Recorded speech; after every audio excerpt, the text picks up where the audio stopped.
Pray po tayo.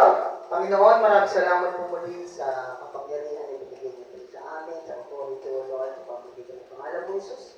At maraming salamat po muli sa araw na ito na ginising mo kami muli at upang pag-aralan po ang iyong salita. Salamat po, Panginoon, sa katotohanan, sa mga bagay o God na binibigay niyo po sa amin upang makapagpatuloy po kami doon ng pagluto sa iyo. Ngayon po umaga nito, Lord, we worship you in spirit and in truth. Sa pangalan ni Jesus, Amen.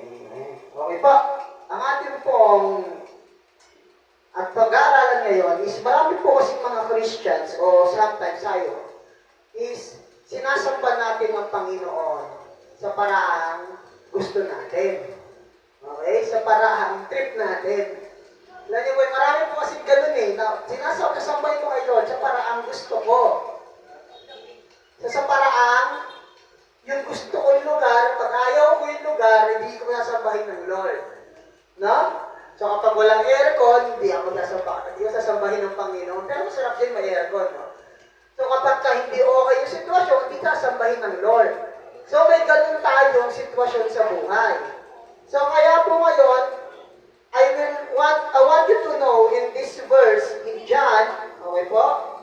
Open our Bible in the book of John, chapter 4, verses 21 to 24. Reading ko po John chapter 4, verses 21 to 24. And Jesus replied, I will read it in NLT, New Living Translation. Believe me, dear woman, kausap niya rito, Samaritan woman, the time is coming when it will no longer matter whether you worship the Father on this mountain or in Jerusalem. You Samaritans know very little about the one you worship. Mamaya pag-aralan po natin ito. While we Jews know all about Him, for salvation comes through the Jews. So pinili sila, kasi Jews sila. Okay? But the time is coming. Indeed, it's here now. Itinutukoy niya po rito yung sarili niya. Okay? When true worshipers will worship the Father in spirit and in truth. The Father is looking for those who will worship Him that way. Verse 24, last verse, for God is spirit. So those who worship Him must worship in spirit and in truth. Palakpan po natin pagkabasa ng salita ng Diyos. Ang natin po pag-aalalan ngayon is how we gonna worship God in spirit and truth. The true worship. Pag-usapan po natin ang true worship. Kasi marami pong sumasamba kayo sa Panginoon, hindi naman po talaga totoo. Pwede po sila ay kumakanta dyan, pwede po sila ay sumasayaw, pwede sila umaawin, pero hindi po totoo. Di ba, marami na nga po tayo nakikilala dyan na pulkit na pagtugtog ng Christian, so ay Christian na. Hindi po lahat. Dito nga po, bigabay po ng Panginoong Isus, yung Samaritan, konti lang yung alam nyo. But we are the Jews, alam po namin lahat. Sabi niya gano'n. Kasi nag-uusap po ang Panginoon. Ang background story po na to is, ang Panginoon ay pumunta po sa Jacob's well. Pag sabi po Jacob's well, ito po yung well ni Jacob. Naghalog ko lang, di ba? So doon po, may nakita po siya isang babae, isang Samaritan woman. Nung nakita po niya Samaritan woman na yun, sabi niya, bigyan mo ako ng tubig. Di ba? Pero tadali po, meron po background story yun, hindi ko na po ganong ito, pero bigyan ko lang hint leader. Kaya po, tanghali po kumukuha ng tubig ang Samaritan woman. Kasi po, siya po ay pinupula ang maraming lalaki. Okay? In short, wala siyang asawa. Pero marami siyang lalaki. Okay? So yun po yun kaya ayaw po niya lumabas ng time ng doon sa oras na kumukuha talaga yung tubig, tanghaling tapat siya lumalabas kasi wala po lumalabas noon. Sino ba naman gustong mag-igib ng tanghaling tapat? Wala naman, no? So doon niya nakita, doon pumasok si Jesus. Okay, doon siya kumentrada. Ngayon, ito na pag-usapan na nila.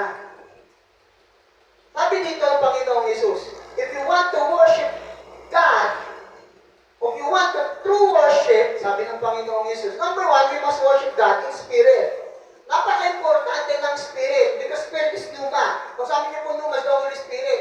Pag sinabi niyo po worship God in spirit, ito po yung katotohanan at divinity beauty ng Panginoon. Ibig sabihin po nun, kaya po sinabi niya, we must worship God in spirit, not in Samaritan way. Pag sinabi niya pong Samaritan way, ito lang yung gusto lang nila kung anong gusto nila. Kaya pag sinabi ko kanina, if you want to worship God in spirit, dapat hindi sa gusto natin. Dapat sa gusto ng way ng Panginoon. Hindi dahil gusto natin tumaas ng kamay dahil ginagaya natin sila, hindi ganon. O dahil gusto lang natin magpuri sa Panginoon in the way they wanted the worship the Lord. Kaya sabi ng Panginoon dito, you Samaritans know very little about the one you worship. Eh paano po ang Jews? Ang mga Hudyo? They know God. Okay? They know God. So it means they worship in spirit. Mamaya pag-usapan natin yung problema naman ng Jews. Pag-usapan natin yung problema ng Samaritan way. Ang Samaritan way, they worshiping God kasi ang gusto lang nila, ang alam lang nila, yung gusto nila. At ayoko yan. So marami po kasi tayong mga Kristiyano, marami tayong gusto na paraan na gusto natin.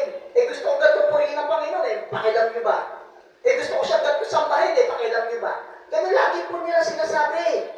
In Samaritan way po yun ha. Kasi bakit po, hindi po nila gano'ng kilala ang Diyos that time. Kaya nga Jesus wanted us to worship in spirit. Dapat doon sa gustong sabihin ng Panginoon. Eh ang spirit po, eh tinutulad po sa breath. Buhay. Eh ang spirit po, ibig sabihin, dapat merong nangyayaring pagbabago. Meron nga po devotion kanina madaling araw, at ito yung pinakita sa akin ng Panginoon. If you know Jesus and it didn't change you, you just met the religion, not Jesus itself.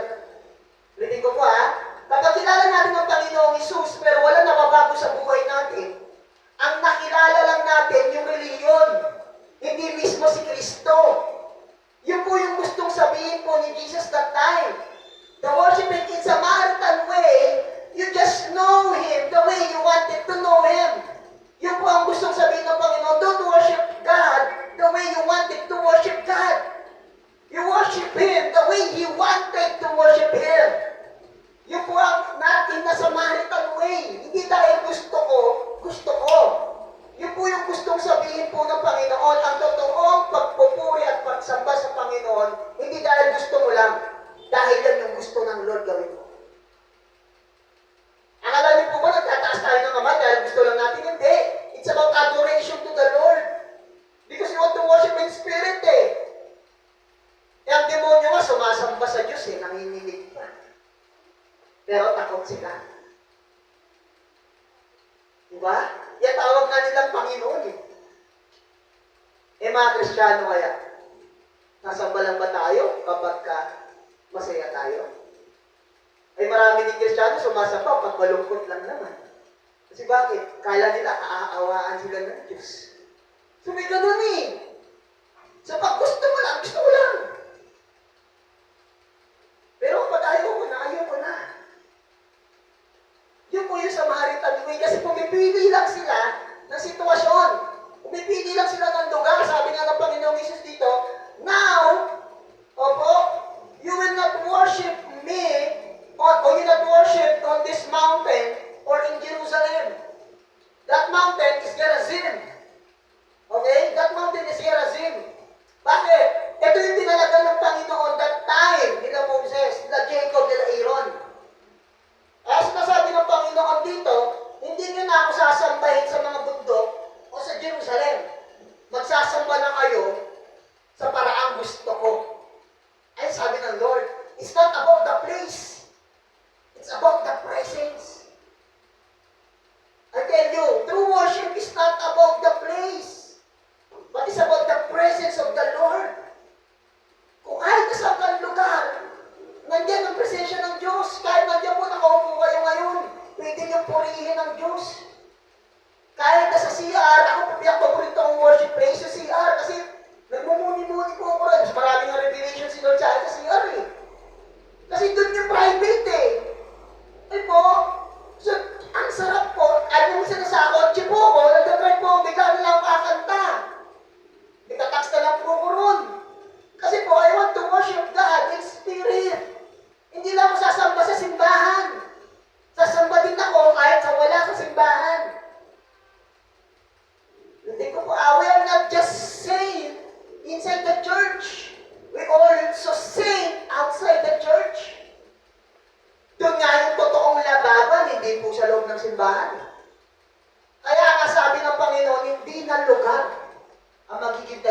pagsamba natin, kundi ako na.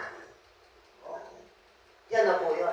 That is, we must worship God in spirit, not in Samaritan way. Pangalawa, we must worship God in truth. Pag sinabi ko pong truth, katotohanan, the reality of God, the reality of the true worship, it is in the Jew, not in the Jews way. Ano po?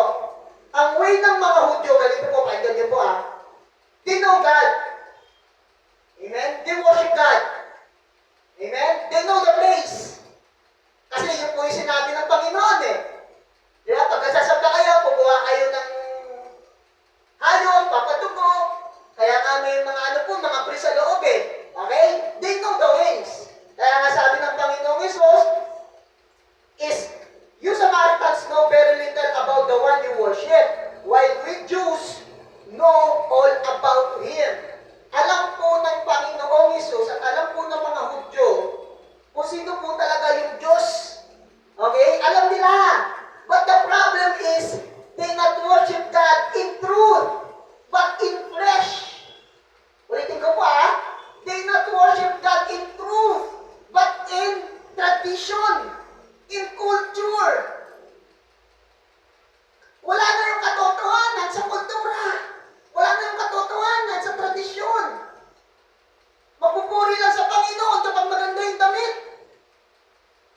Magpupuri lang ang mga tao kapag maganda ang pogi yung speaker o kumakanta. At the culture. That's a tradition. Ayaw namin ng drums. Gusto lang namin solemn. Ayaw namin ng maingay. Gusto namin tahimik. That is the culture. That is the Jews way. Not the truth way. Marami nga po sumasamba rito ng masaya, pero paglabas, ka-demonyo ang ginagawa. That is the Jews way. Sumasamba dito, kumakanta, pero pagdating po sa labas, ano ang ginagawa? That is the Jews way. Hudyo. Tignan niyo po, ang Hudyo, magaling po silang magturo, magaling po silang magsabi ng mga katotohanan about sa Biblia. But the problem is, yung katotohanan wala sa buhay nila. Kaya wala ng true worship, kasi wala ng truth. Porkit hindi nagtaas na kamay, hindi na sumasama sa Panginoon. Hindi na porkit sumasama, hindi na totoo yung worship sa Panginoon. Puro na po panguhusga ang nangyayari po doon sa mga self-proclaimed Christian. Sa mga self-proclaimed righteous. That is the Jews. Mga Hudyo. Tama kami. Mali kayo. Makasalanan ka. Hindi ka namin pakikinggan. That is the Jews way. Bakit pinakinggan ng Panginoon ng Samaritana? Bakit kung pagkatapos ng usapan nila, maraming nadala ang Samaritan? Bagamat ang Samaritan na to ay 5 ang lalaki. Bakit nabitbit niya yung buong barangay sa Panginoong Isus? Because he worshiped God in spirit and in truth.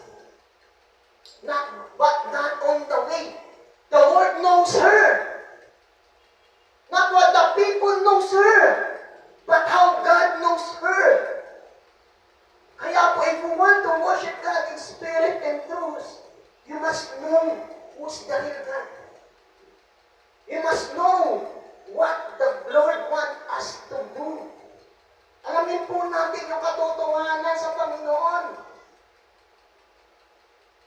Kaya po maraming hindi nakakalaya kasi hindi po alam ang katotohanan. If you know the truth will set you free. Yun po yung katotohanan na sinasabi po ng Panginoong Isus dito. If you want to worship me, not in a Samaritan way, kapag trip mo lang. May pinipili ka lang na lugar. May pinipili lang ka sitwasyon. Not in a Jews way, na okay nga sana. Maganda tignan.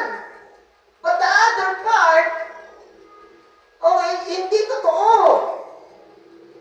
Jews way is they serving the Lord like a saint in every Sunday. But they living in flesh every Monday to Saturday. That is the Jews way. Kristiyano ka pa ba paglabas mo sa lugar mo? O baka putak mundo ka na naman. Wala nang pinagkakatol kasi sinabi ko kagabi. Hindi, nahihirapan na pati ang tao i-identify kung Kristiyano ka o hindi.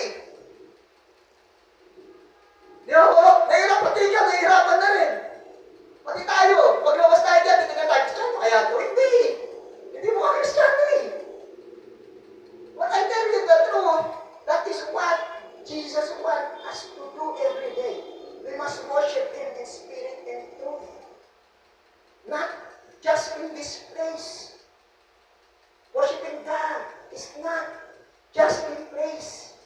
It's not about the place, but about the presence of the Lord. Kahit nasang lugar ka, kasi nandun lagi ang Panginoon. Wala ba ang Diyos sa Bohol? Wala ba ang Diyos sa Mindanao? Dito lang ba sa Spring of Land meron? Wala ba sa bahay natin? Wala ba dyan sa Walter Mart ang Panginoon? Wala po ba dyan sa sigar natin? Sa nandito lang ba ang Panginoon Jesus sa Spring of Land? Paano ibang church? Wala Diyos? Wala po doon ang Diyos? So hindi pa natin pwede sambahin ng Diyos sa lugar na yun? Pwede. Because He is the truth. He is Spirit. Everywhere. Nasa kanya ng Panginoon. Meron nga po napanood, I end up this devotion. Pero napanood niya. Merong isang lalaki na sa pera. Ang sabi po ng yung mga kasama po niya ay wala pinaniniwala sa Diyos. But he is a true Christian. Ang sabi nila, walang Diyos sa gera. Di ba? Sabi ng leader. Kasi nga, hinahayaan tayo magpatayan. Yun yung sinabi ng pinaka-commander, huwag kang sumamba sa Diyos mo, walang Diyos sa gera. Kasi naman, nagpapatayan tayo rito. Nag-uubusan tayo ng angkan, naglalaban-laban tayo, kaya walang Diyos sa gera. Yun po yung sabi niya. At tumayo yung isang Kristiyano, sabi niya, God is everywhere. God is here. God is a God of everything. Ayun sabi niya. Ngayon, ito na po ginawa niya. Every time na bumigera sila, nagpipray siya para po doon sa team niya. Ano po nangyayari? Sabi nung leader, hindi, nananalo tayo dahil sa galing natin. Hindi sa galing ng Diyos mo. One time, hindi siya sinama sa gera. Alam niyo po nangyari sa mga kasama? Nandun po siya sa kampo. Sumugod po sila. Halos maubos po yung grupo nila. Samantala po, yung base nila, yun dapat po ang unang susugurin. Yun ang pinagplanuhan, sugurin ng kaawan. Pero sabi ng mga team niya, hindi, susugod na tayo. Diyan ka lang. Hindi nga naman lumalaban ng maayos eh. Puro ka lang pray. Ginawa niya nag-pray siya. Alam niyo po nangyari. Pero isang sundalo na pumasok. Habang nananalangin siya. Sila siya panagin. Pero ang sabi ng sundalo, hindi ako makapasok doon sa base nila, Commander. Sabi niya, bakit? Lahat ng mga sundalo susugod na sa isang kampo. Yung supplies nila, yung base nila, yun na lang inuutos ko, sugurin nyo para pagbalik nila, wala na silang babalikan. Hindi kami makabalik. You know what? Why? Ang dami kong nakapaligid doon sa lugar. Hindi ako makapasok. That is God's way in our life. You want to win the battle? You must know and you must worship God in Spirit. You want to win that flesh? You want to win that unbeliever's mindset? You must worship God in Spirit. I tell you, kahit gano'n pa katindi yung kasalanan ko, katulad na sa Samaritano na magiging asawa, pag ikaw nag-share the goodness, maraming maniniwala sa iyo. It's not about the sin, but the one who died for your sin. Pray po tayo. Dakilang Diyos, maraming salamat po muli sa umagang ito. Salamat po sa iyong mensahe, Panginoon. Tuluan mo kami, Panginoon, ng mga bagay, Lord, na dapat namin maintindihan. Change our life. Change our mind, Panginoon. Ang sabi niyo po lagi, Lord, if we know you, and we didn't change our life, we just know the religion, but not the real you. We want to know the real you, Panginoon. Gusto namin makilala yung totoong ikaw. Gusto namin makilala at malaman yung totoong pagkatawag namin sa inyo, Panginoon. We want to remove the identity crisis bilang Kristiyano namin, O Lord, at maintindihan po namin mabuti. At sasamba kami sa araw na ito at sa mga susunod na araw na merong katotohanan at merong spiritual, Panginoon. Kaya muli, O God, we prepare this place, we prepare our worship this morning. Ngayon pala, Panginoon, inaadang at binawasak na namin lahat ng gawa ng kaawan. Samahan mo kami, O God. Turuan mo kami. Sa pangalan ni Jesus.